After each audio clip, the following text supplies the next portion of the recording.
Hello guys, and welcome back to End All Wars with our Eastern Entente playthrough. In the last episode we had a pretty exciting turn. All the turns recently have been exciting, but we had the most, I don't know if it's the most consequential, but it's certainly the most devastating for our opponent's battle so far. We dealt the enemies at Belgrade 101,500 infantry losses. A little more than that when you account for everything else that's been lost, while we continue to somehow magically hold on to Belgrade, and we pretty much set up the rest of our turn and all the offensives and defenses that we will be going forward with. We had just a few more things to go over this turn before proceeding into the next one, so let's start. The first event to go over is JFC Fuller. Western Entente gains 75 points towards tank research. Major General John Frederick Charles Fuller, yada yada yada, was a British Army officer, military historian, and strategist notable as an early theorist of modern armored warfare.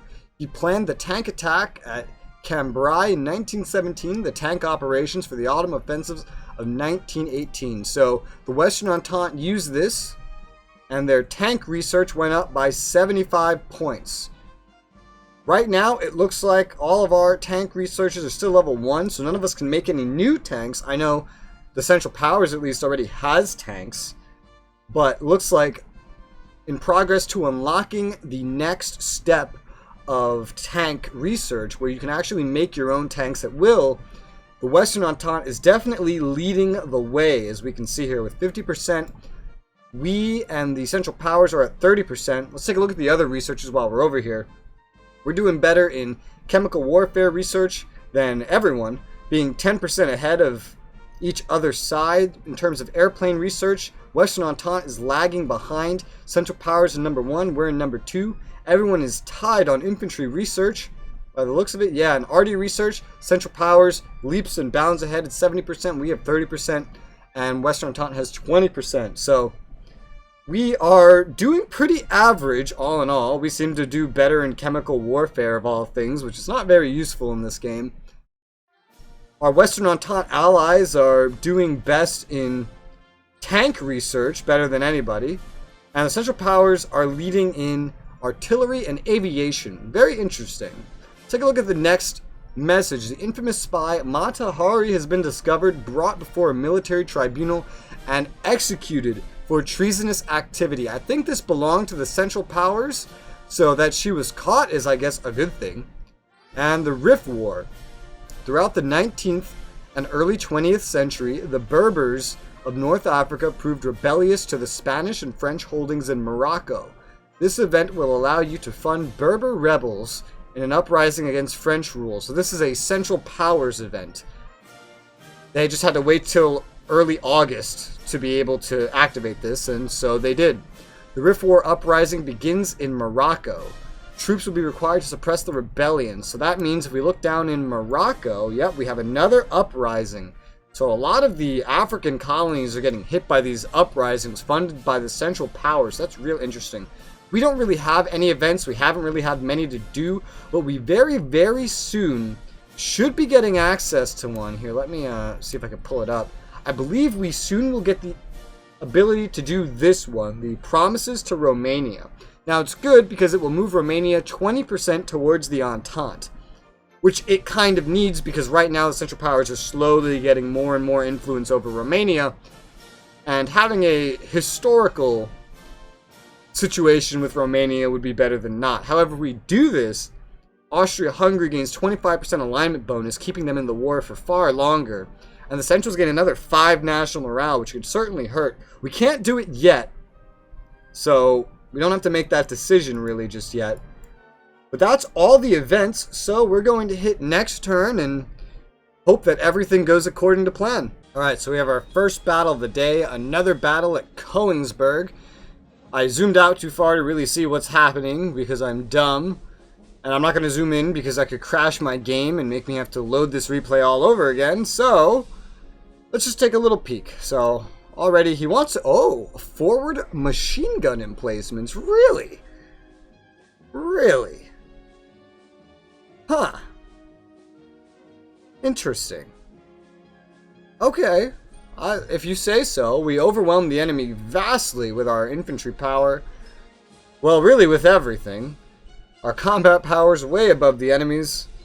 As far as I know, most of what's here really is stuck inside. It's forces that aren't surrounding or inside of the region, but in the fortifications inside the region.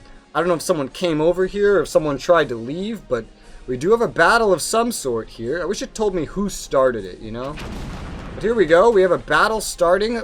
Battle of Festen Koenigsberg. So I believe this is a battle over the fortifications somehow. I'm not quite sure. It was only one round. They went with prepare to withdraw, so maybe someone was trying to escape. Amazing trench effectiveness on their side. I didn't even know it could get this high. Maybe it's gone up recently. Well, no, it's because they're in fortifications like a fort. That's what it is.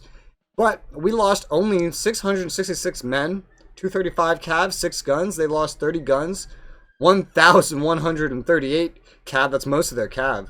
And about 1,000 men. They had a decent number of men here, 65,000 men compared to our 171,000. I mean, sure, it's no real comparison, but that's still a lot of men. Not a lot of losses on either side. Maybe they got away. I'm not sure. I'd be happy if they ran away and we just got the city, but I doubt that's the case. Let's see. Another battle for Lemberg. We're probably still on the offensive. Ooh, it's really more forward machine gun emplacements. That surprises me.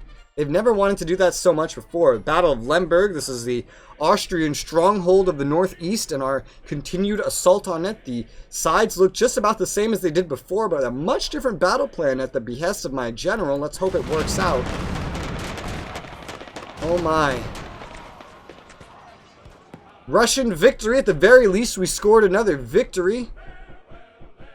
Oh, man. Oh, we wiped out some stuff, too. So we completely wiped out a train unit, a bridge unit, a reserve artillery unit, a howitzer. Looks like a medium artillery regiment. Completely wiped out. We lost 24 guns. They lost 30. We had about even amounts. We had about twice their cav. We lost 500. They only lost 203.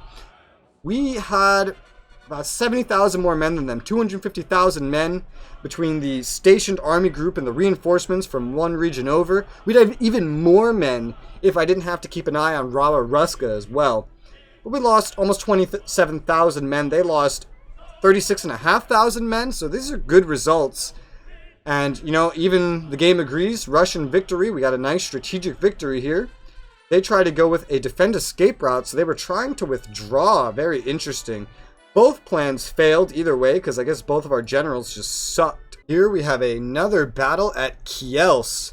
So it looks like the Omega Doomstack in some capacity has marched forward from the region we just fought over last turn to over here. And they're going to try to push us back to Arzen at this point. I'm sure, well, they're just trying to eliminate us completely, but he wants to go with an infantry assault. Ugh. Ugh. I don't know if I agree with that one. Lots of entrenched artillery. Well, at least I know their artillery's not entrenched. Ugh. That's putting a lot of stock into our infantry, but it seems to be the one strength we have is our excessive amount of infantry here. We have some cav as well, but the ability to do some sort of cav maneuver is not available here. I guess I'll put my trust in this general and... oh boy. Yeah, they just arrived with so many numbers. We got a Russian defeat, of course, a strategic defeat, but in name only by the looks of it. I'm sure this means we've been pushed out of that hex. Like, not even a question. What is this? Oh, these are my planes, my seaplanes. I thought those were boats for a second. No permanent casualties to worry about, but we were outnumbered 2-1. They had 306,000 men to our 158,000 men. We had 11, almost 12,000 cav to their 9,700. We have 570 guns to their 1,404. We lost 6 guns, they lost 42. We lost 439 cav, they lost 227 cav. The infantry is where shit really gets real here. We lost 19,321 men. Decent amount of losses there. It's real unfortunate. We had some good trench effectiveness behind us, which is why we wiped out a little over 69,000 men. That is insane. The ratio here is so good that I could not understand how you could ever frame this battle as being a defeat. But the sad fact about it is they just had so many in number over here that I'm sure they just, they killed enough of us that they pushed us back, and now we got pushed back to Arzen. And they've taken a fuck ton of losses, but it wasn't enough to push them back. Before 4 rounds into the battle, we were probably forced to retreat ourselves. It's unfortunate, but that's just the way it is.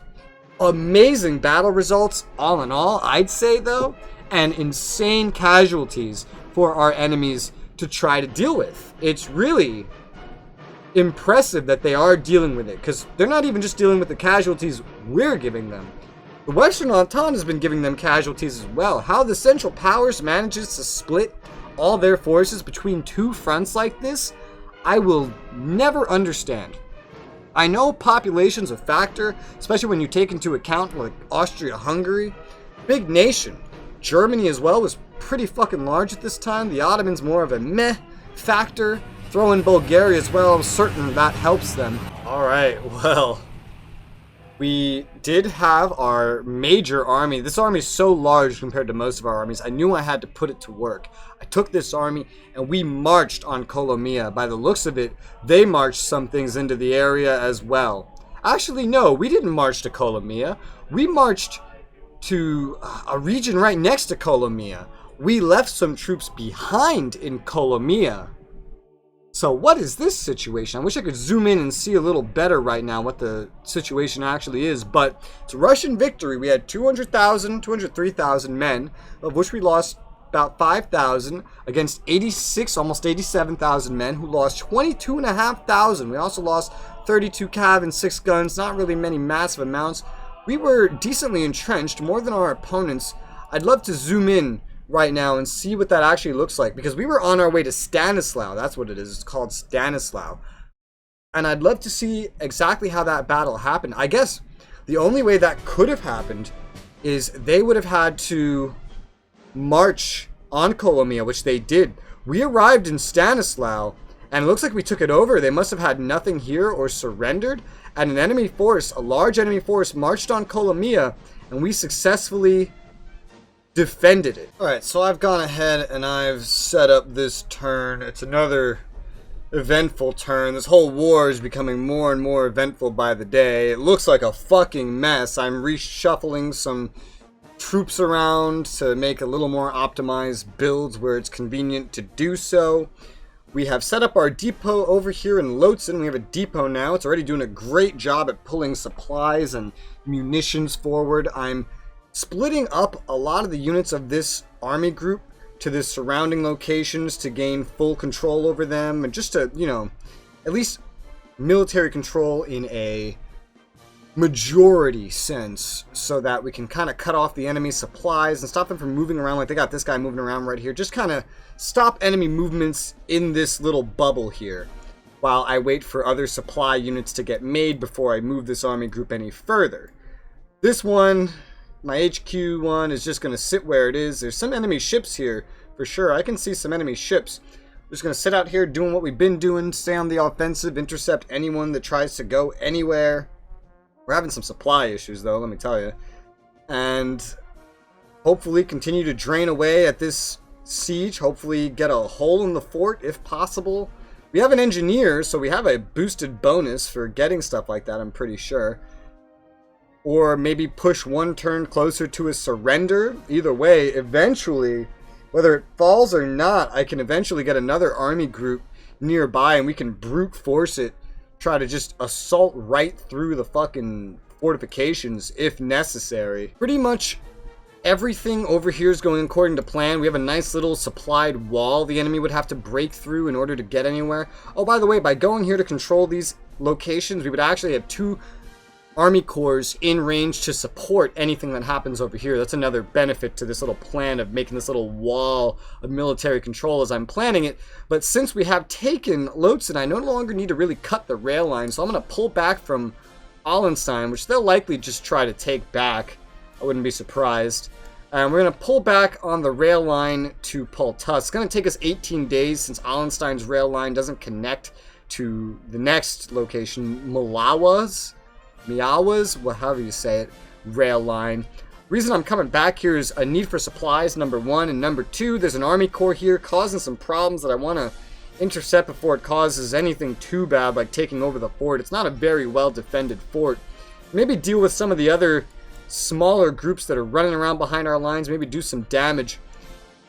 We shouldn't have too much to deal with. This one is going to be dealt with, finally. I'm actually retreating everyone at Arzen, except for the militia, because I don't want to make a stand at Arzen. My units here are low on supplies, their health is lowered, they're beat up, their cohesion needs recovering, and honestly, Arzen is just a size 2 city that does not have enough supplies. Ivangorod is a size 2 city with a size 2 fort and a depot.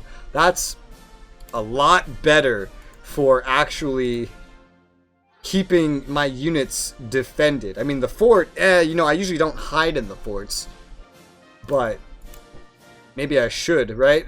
Over here, we used to have a more of a better defense, but Ivangorod was actually captured by the enemy at one point, and our fortifications, our defenses inside are actually all destroyed, so we just have a little militia in here and some bridge unit I made.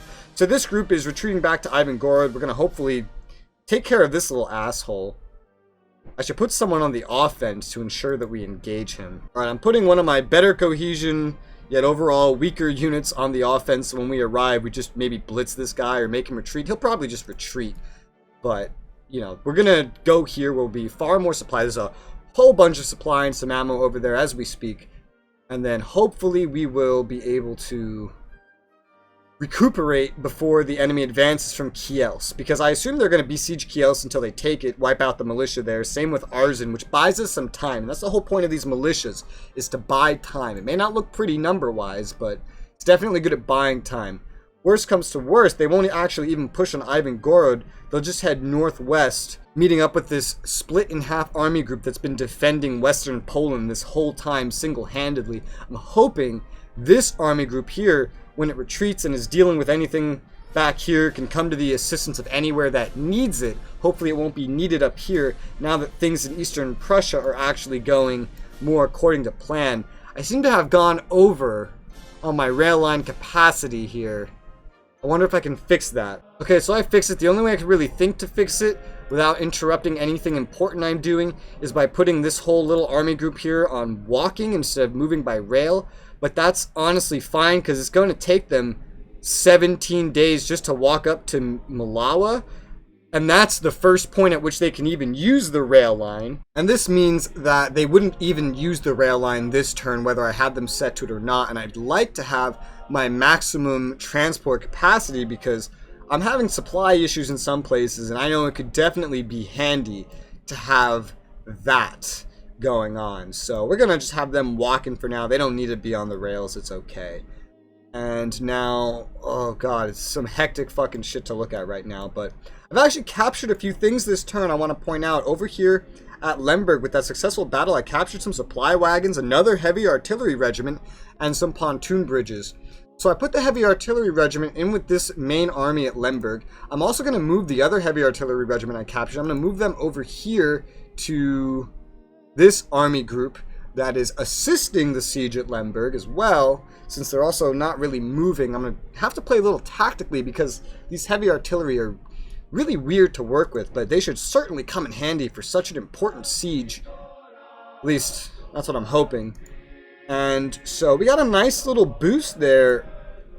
We unfortunately lost the city at Zlak-Zau. This little army corps was enough to actually make the militia and the city surrender, which is a huge shame. You always run that risk. He just ran over Tarnopol. I didn't really think he'd try to besiege this place, but he did. And so I lost a national morale point because of that. I did gain one from a battle as well. Which battle?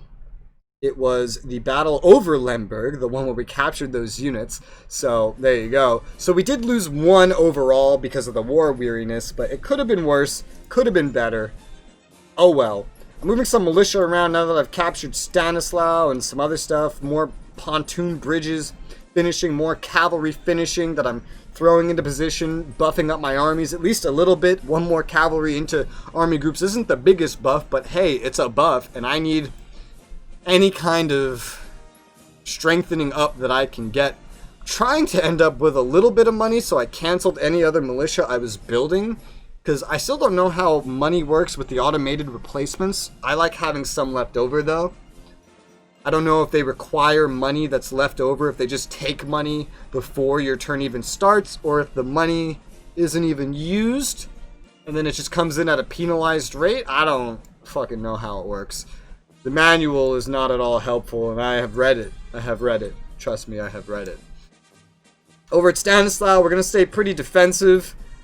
Sort of. We're on the offense, right? I have units on each side on the offense to gain military control, maintain military control, and hopefully chase off this Austrian army that pushed forward. I'm not going to sit around and wait for them to come to me. I want to actively try to push them out of here so I can stay on the offensive, because I want to move over to Halis, I don't know how to say it, and take it over so I can support Lemberg from here as well if possible. That's why I want to go on the offensive here.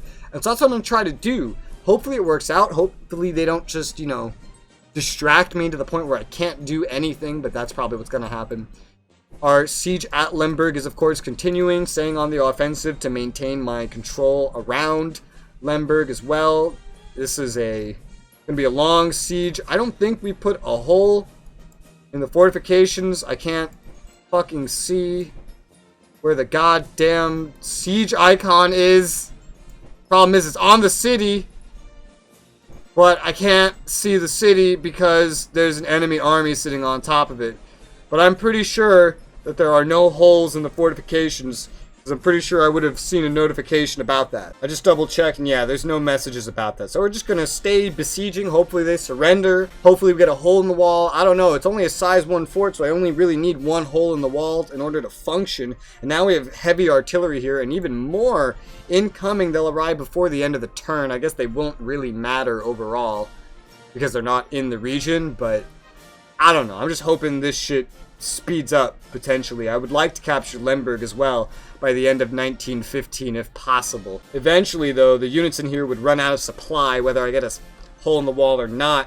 Run out of supply, their morale would fall, and eventually they would just surrender anyway, or become just so easy to assault that not having a hole in the wall just simply wouldn't matter. I'm also going on the offensive here in Rava Ruska, because this dude's strength has been lowering and lowering and lowering, even though he hasn't been in a battle.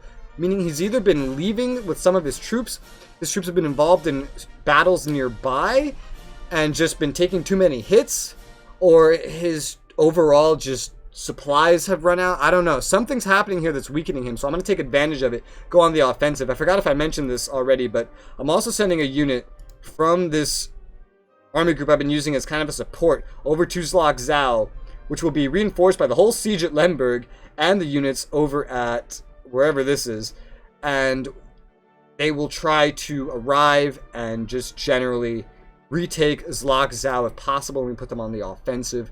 Maybe kill this unit or at least drive it out. It's so annoying to maintain control over all this. It's getting so disorganized and all kinds of messed up, but that's the situation over here. And now let's take a look at the Ottoman front. The Ottoman front, we have successfully reclaimed complete military control over Gol. They do have another group of army corps forming over at Sankamish, where they were staging before. That's unfortunate. They could easily just walk back into Gol if they wanted, but they can't make too much progress before we catch them. We are headed over to this. We're going to the right place, right? Yeah. I think. It's weird. Like, it doesn't look like we're going to the right place, but we are. Yeah, we are. So we're going to Khomeini, and we're going to try to engage these 2 cavalry corps here and try to reclaim Khomeini, getting a little closer to Erevan, and then we'll be at a good crossroads to head southwest. If they head up north through Gol again, we'll be able to head southeast if they start pushing up through Armenia into Erevan. Head south of where they goes to Kars. We'll be in a good position to respond to any threat after getting up here, and hopefully we'll deal with this force. The force that was here was not engaged in combat. Unfortunately, it retreated, which is a big shame. We may now advance in researches, and that's where all my money went this turn. I had to spend it. I really had to. So I went ahead with the infantry research. Cost me 250, which was basically almost everything I had. So right now we're all tied in research. I'm hoping putting money into infantry research is going to at least get us at the very least 10% ahead of everyone else, because I don't know, infantry is such an important thing for us, and I'd love to see it boosted up. The aviation is really meh. I only really have recon planes anyway. Not that big of a deal, but seeing my infantry advance is very, very important. It's the one thing I'd love to have over everyone else, because that is one of my biggest strengths. If I can get any turns in with advanced infantry and as little turns in with not as advanced infantry, that would definitely be ideal. Saudi Arabia is now even 2% closer to joining us. USA 1% closer. I think USA is set to join the war later than historically accurate. Not looking too great for us. France is almost a third rebel controlled, so hopefully my Western Entente, the alignment anyway, not controlled. Hopefully the Western Entente deals with this, because it would be a shame to see that go so low to the point where that France just leaves the war. Because what happens if France needs to leave the war? They're the leader of the Western Entente. You're playing as France. Everyone else is just a supportive unit. And because of the blockade that they enacted, there's these little bonuses, like here, agricultural aid, where Germany gains a chance every turn from multiple nations to get a 1% alignment chance gain, which is why their alignment is 84%, whereas France is only 68%, despite them being at the war at the very start. Austria is doing great due to other events that have helped them. Great Britain just, joined the war a little later. Serbia is doing meh. We're at 87%. Next turn, we'll be able to do the grant concessions. Again, that's only a 3% buff. Eventually, we may need to consider going with the change of government for an 8% buff, but that's 5 national morale and 250 victory points and 8 engagement points. I'm not necessarily willing to throw away if we at least maintain some pretty good alignment, at least over our enemies. And we seem to be doing that at the very least. Again, nothing I can really do for Serbia, unfortunately.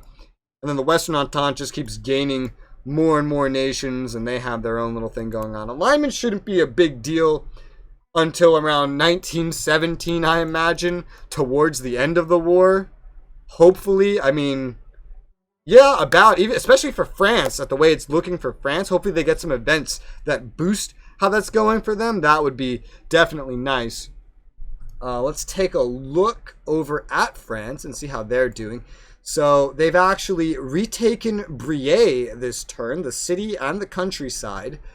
They have 2 more places up here they need to retake, but they also seem to have pushed ahead towards Thionville. They've done pushes like this before that have just kind of failed, but they've captured the countryside. They've actually captured the city, not the countryside, of Morhange, an insignificant size 1 city over here, but hey, progress is progress, man. They've actually pushed into Alsace-Lorraine, and they've taken a thing or two. Hopefully they keep that up. They've also retaken Val de Mosée, which is an indication that for some reason the Central Power forces on what would become the Maginot Line is looking kind of weak. At least it seems like it. They're losing control over Switzerland. All the fighting over here seems to have stopped in southern France. France is actually reclaiming its borders and pushing into Alsace-Lorraine, probably with some assistance from their allies.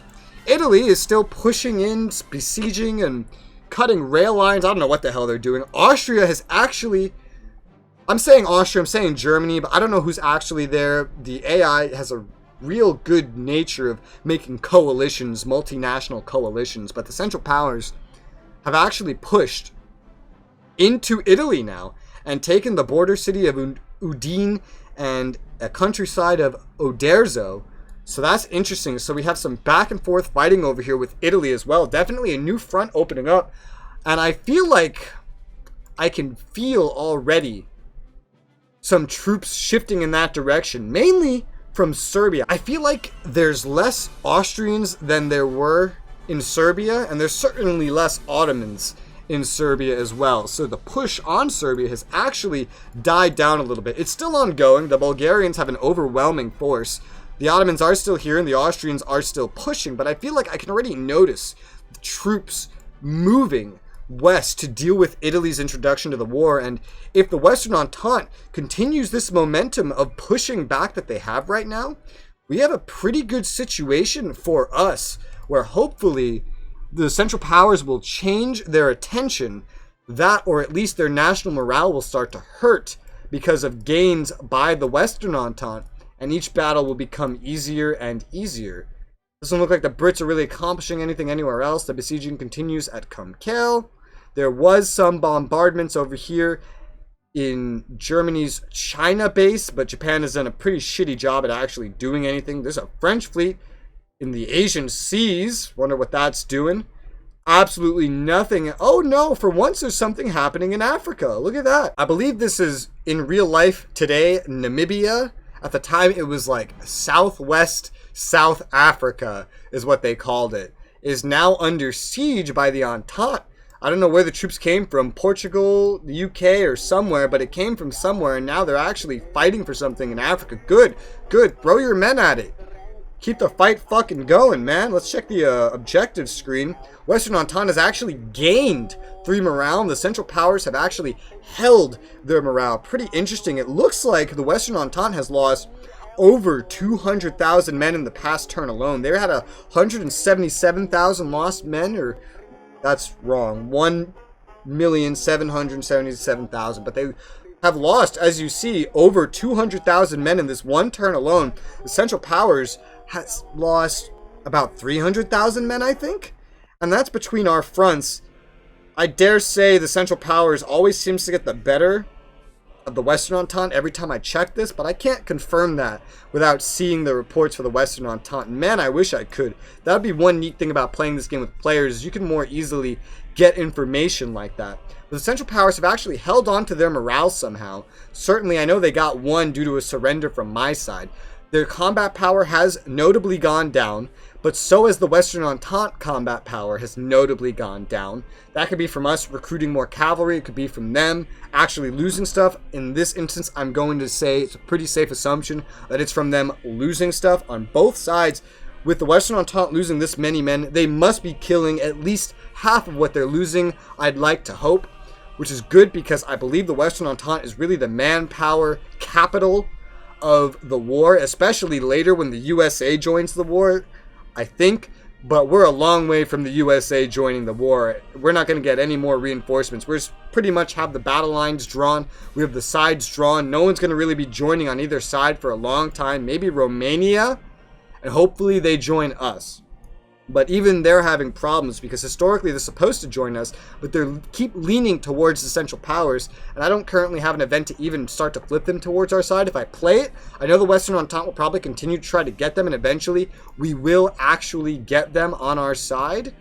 And it does seem they have Western Entente alignment, so more than likely the Western Entente would take control of them rather than us, just as they've taken control of Greece. Which, by the way, we could see their little army corps group has reappeared here. I can't tell if this is in Serbia. This is in Serbia. Why are you in Serbia? Well, they've gone into Serbia. Oh, wow, that's so funny. The Western Entente can gain control over Eastern Entente locations. They could probably only take it from the Central Powers, but we can see that they can actually take it. That seems silly. That seems broken and weird. But there you go, that's how it works. You could tell this system was haphazardly patched together.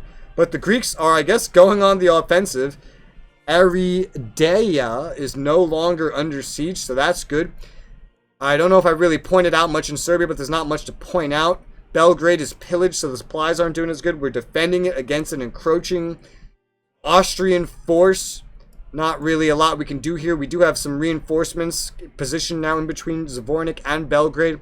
Literally on command, some Central Powers forces moved into Loznica just as I predicted they would, but they can't get anywhere. They'll have to either march through all of my forces or march into Zvornik. And I don't think they're really going to do either. The enemy forces at Valheo, whatever the fuck, has moved east to... I can't say any of these names, but they've moved east. And... very interesting, like they're heading towards the Ottoman territories, and our forces that have moved into Belica are recovering, thank God, and hopefully we will be better prepared for any fight to come our way. Hopefully Belgrade doesn't get too beat up again, because I know they could definitely use a chance to rest and recover after the crazy turn that they just had. Looking down over here, the siege is actually ended at Yemen. The Central Powers seem to have retreated and failed in taking over Yemen. So that's always a good sign, and I believe that's really everything there is to show right now.